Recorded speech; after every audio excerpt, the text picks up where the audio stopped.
D'or, tour de chauffe. Nos chroniqueurs se déboutonnent sur le vif.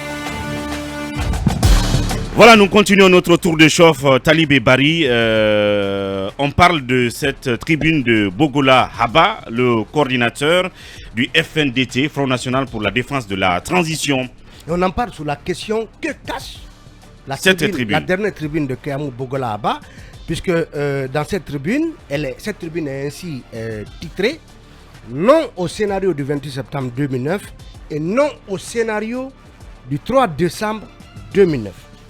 Et pour rafraîchir les mémoires, qu'est-ce qui s'est passé le 3 décembre 2009 ? Le 3 décembre 2009, vous savez, c'est la tentative d'assassinat du capitaine Moussa Dadis Camara suite à ce tir attribué à Toumba Diakité au camp, en tout cas à Koundara, rebaptisé par la suite camp Makambo.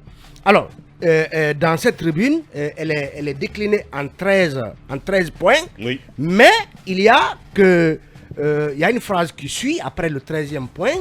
Il dit par conséquent, ceux, entre parenthèses, guinéens ou étrangers, civils ou militaires, qui pensent ou préparent déjà un scénario catastrophique du 3 décembre 2009 doivent changer de stratégie et y renoncer définitivement, car notre pays a besoin de Mamadi Doumbouya en bonne santé pour l'exécution correcte du chronogramme de la transition.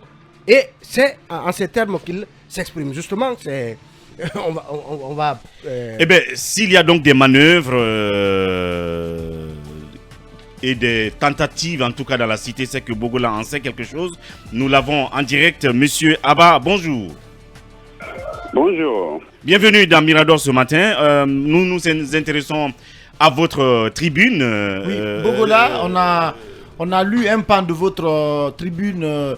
Qu'est-ce que vous en savez, parlant peut-être d'un scénario que la Guinée a déjà vécu? Sur quoi vous vous basez?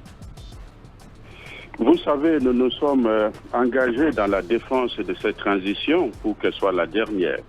Par conséquent, nous faisons tout ce qui est risk assessment pour savoir s'il y a des risques, et s'il y a des risques, nous alertons pour pouvoir dissuader tous ceux qui peuvent être derrière ces risques-là en vue de les mitiguer.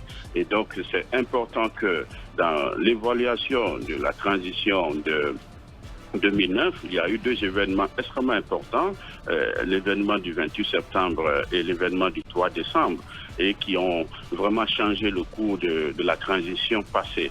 Et donc c'est pourquoi, dès que il y a un mois de cela, nous avons alerté tous les acteurs qui étaient engagés dans les événements du 28 septembre, de dire que nous ne voulons pas un scénario du 28 septembre, évidemment, et qu'à ce que les manifestations qui ont été planifiées, évidemment par les mêmes acteurs qui étaient des acteurs politiques hier, avant le 28 septembre 2009, ce sont les mêmes qui sont coalisés contre le CNRD. Alors là, ce risque-là, nous l'avons énormément communiqué dessus, et je crois que tout le monde est clair là-dessus. Mais malheureusement, nous constatons que il y a eu des tentatives de pouvoir faire des manifestations de manière qui ont échoué.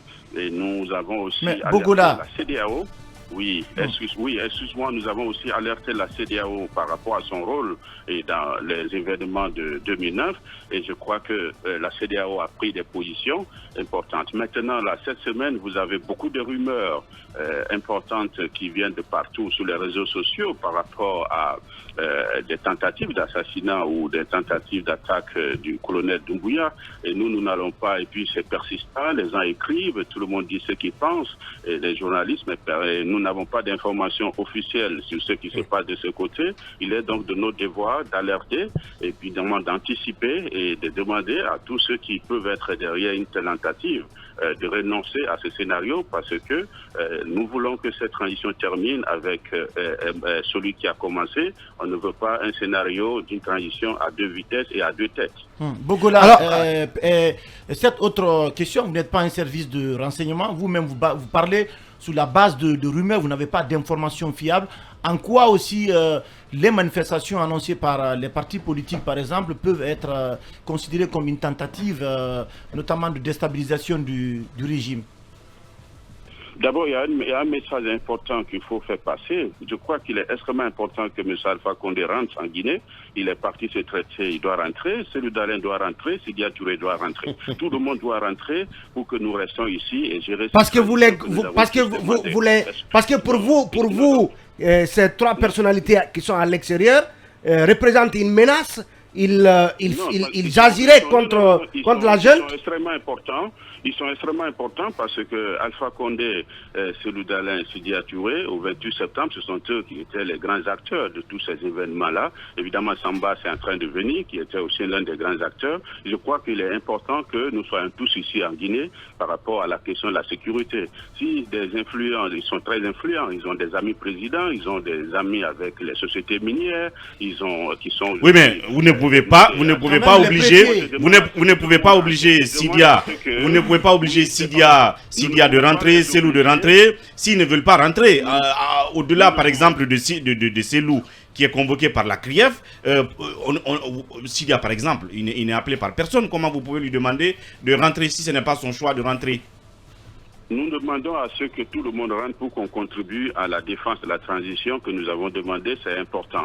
Il y a déjà plus d'un mois qui sont à l'étranger et Alpha Condé vient de partir. Je pense qu'il est important que tout le monde soit à l'intérieur du pays. C'est important pour tous des infoliants qui ont de l'importance. Maintenant, ceci dit, revenons au sujet. Oui, monsieur Bogola, on va revenir au sujet.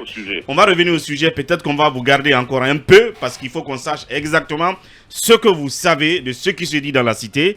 Mais le temps pour nous d'observer cette pause derrière, on va revenir et continuer cette émission. Alors, il est en ligne. On me dit qu'il est en ligne. Monsieur Bogola, rebonjour. Bonjour. Alors oui, vous disiez tout à l'heure, revenons au sujet. Alors c'est quoi? Qu'est-ce que vous avez entendu? Qu'est-ce qui a dû déjà se passer dans la cité dont on n'est pas au courant? Le sujet, c'est que vous, la presse, vous avez beaucoup d'entre vous ont fait des articles là-dessus. J'en ai vu 2 où il y en a eu des discussions. Vous avez entendu évidemment le communiqué du CNRD par rapport au casernement de nos militaires. Vous avez également suivi, également, j'ai vu dans beaucoup de presse des arrestations au sein de la rue. C'est qu'il y a quelque chose. Maintenant, nous ne sommes pas informés.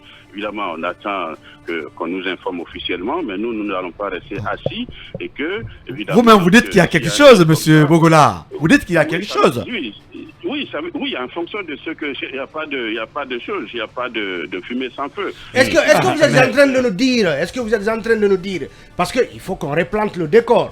Vous dites qu'il n'y a non à un autre 28 septembre, non à un autre 3 décembre 2009, comme on l'a rappelé, le 3 décembre 2009, le capitaine Dadis a essuyé un tir qui a failli lui être fatal.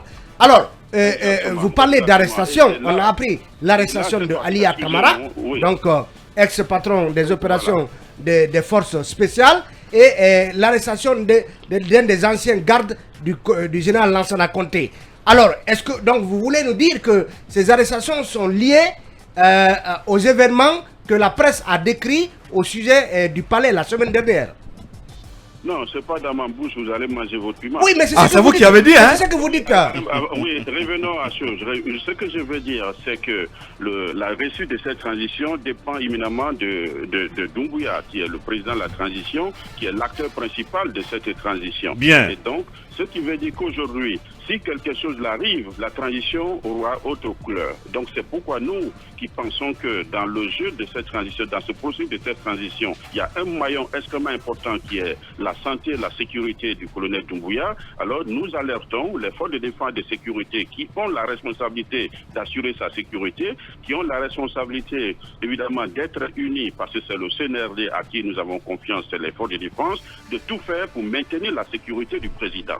Ça également, nous autres acteurs civils, la société civile ou militaires qui ont de l'influence, qui ont des réseaux, et évidemment les étrangers qui ont des intérêts en Guinée, qui peuvent se sentir aussi menacés, nous appelons pour dire la sécurité du président se trouve aussi entre vos mains. Il est donc important que cette transition qui a commencé avec Doumbouya termine avec Doumbouya, c'est le message que je passe. Alors, monsieur Bogola Haba, c'est vous qui parlez, vous nous apprenez beaucoup de choses. Une tribune, des explications. Que savez-vous de la santé et de la sécurité du colonel Doumbouya? Informez-nous. Ce que j'essaie d'avoir dans la tribune, la première des choses que j'ai dit, c'est le premier point, qu'il se porte bien.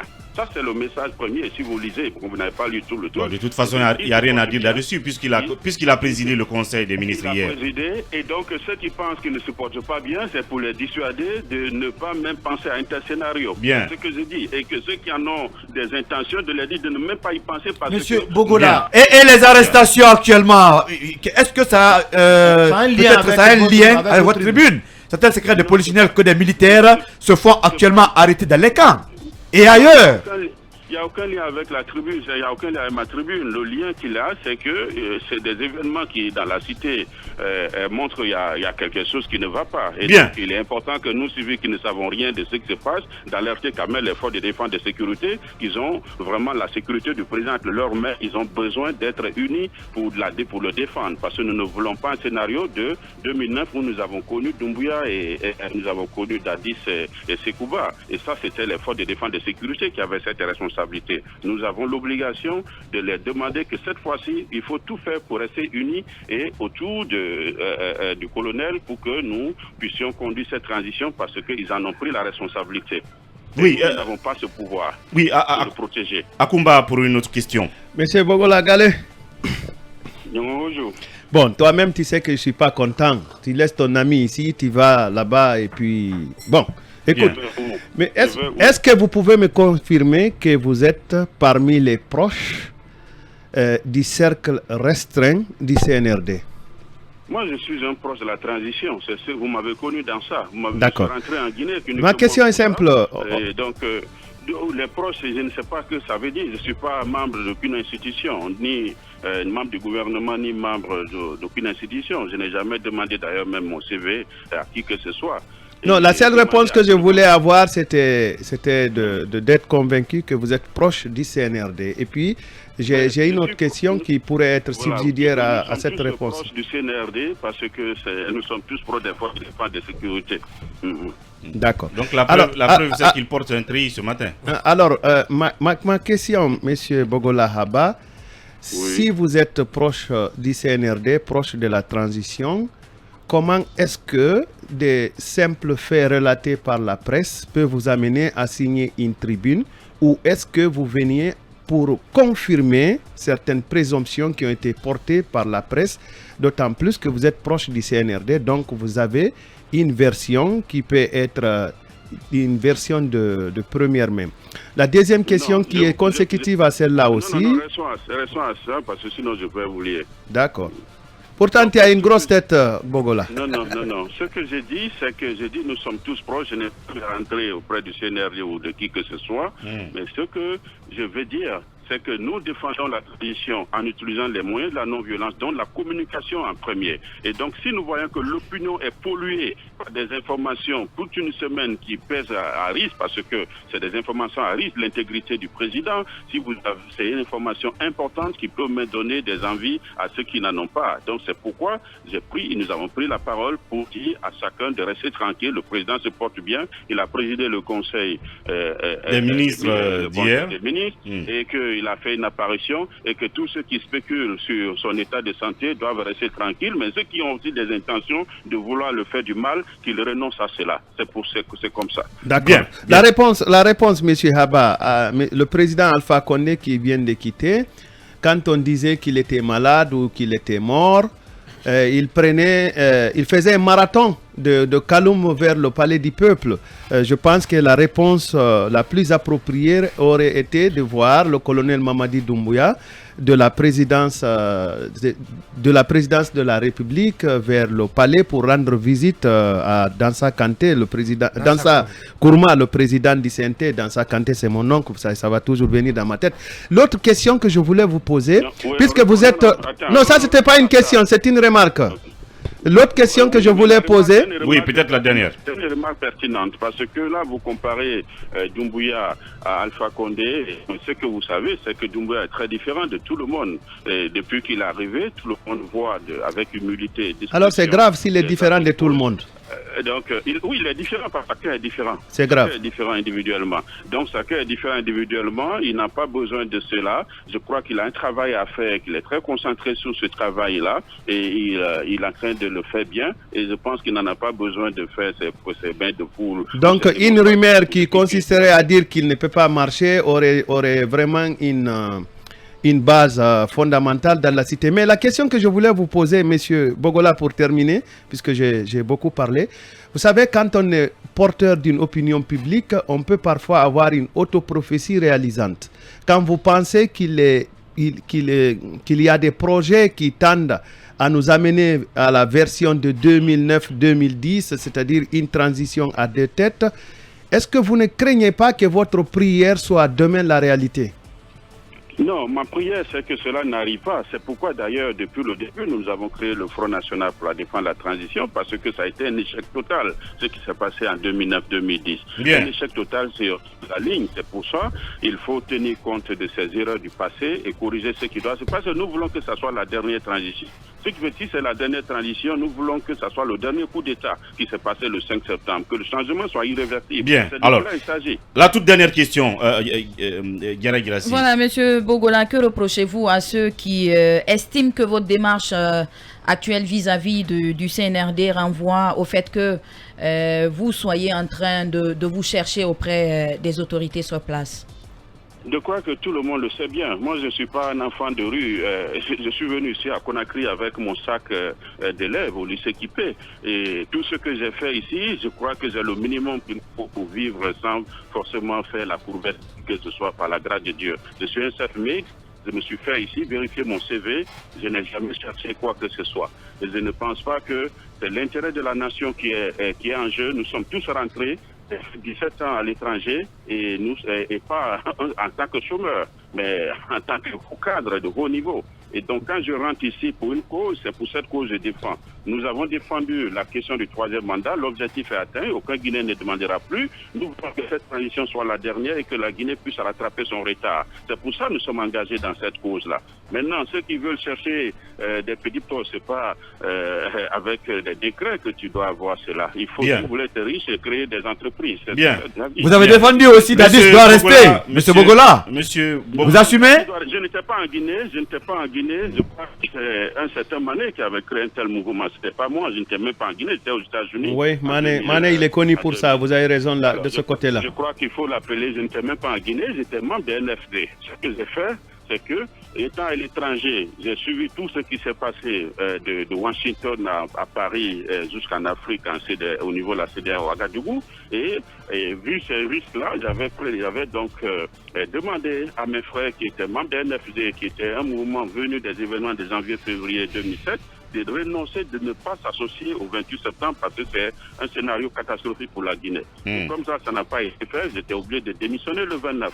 C'est ce qui s'est passé. Donc tous ceux qui disent que le quatrième mouvement d'Ali doit rester, je n'étais pas en Guinée, je n'étais pas associé. Et deuxièmement, ceux qui disent que même le front que nous avons, on a tenu nos congrès, notre assemblée dans la cour de choses, dans sa couronne, je leur dis non, c'est bien, ma cour, c'est ma propriété privée que j'ai acquis en 2014. Eh bien, tout le monde peut également le faire. Et ce que nous faisons, nous cherchons à nous faire financer. Et nous appelons un appel à tous ceux qui veulent supporter la transition et supporter cette cause. Vous faire financer pour faire quoi? De manière publique. Pour pouvoir continuer à défendre cette transition. Parce que mais vous pouvez cotiser entre vous. Pourquoi vous financez? Nous le faisons. Mais tu es membre, tu le fais. Chacun doit payer pour ça. Bien. Une toute petite question, une toute petite dernière question. Monsieur Bogola Haba, la revue littéraire sur les coups d'État militaires ont démontré que chaque fois qu'un coup d'État, qu'un régime issu de forces armées ait eu un camp pour et un camp pour contre, c'est que ce régime a échoué. Est-ce que vous êtes d'accord? Je n'ai pas compris que ce régime... Chaque fois qu'il y a eu des soutiens et des antis pour un régime militaire, parce qu'une transition militaire, dans les conditions normales, n'a pas vocation à avoir des soutiens et des adversaires. Chaque fois qu'un régime militaire, en tout cas, selon la revue littéraire, ait eu des pour et des contre, c'est que le régime a déjà échoué.